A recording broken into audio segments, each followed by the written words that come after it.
igama ngokwazi wangema emkhandleni wenkosi uMbonambi. I'm a member of umkhandlu, but I also work with the NGO Indozela Foundation. So ilanga namhlanje bekusupporta i-programs today ezomamele. So ngokwelanga ngokomkhandlu babecelile for emkhandleni enkosini ukuthi bacele support in terms of transport, then those who assist ekutheni bekhona ukuthola amabhasi ukuthi beze kucima namhlanje.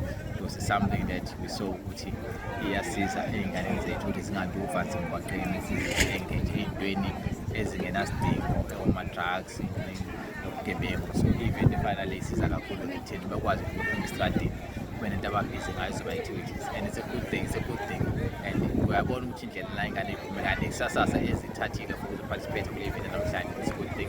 So yinto engafisa ukuthi ngaqhubeka kanjalo. Ngicabanga noma sengiyoreport back emkhandlwini nasenkosini ukuthi i-event yanamhlanje was-successful, futhi kuyinto esingayibona ilanga le-contributive more ukwenza sure ukuthi iba-event ehlezi ikhona eqhubekayo ingaphazamiseki, because iyasiza ukusiza iy'ngane zethu administrative zizofocus entweni zoba-sport ezokuba nje iqoqe abantu abashinabo. Thank you so much.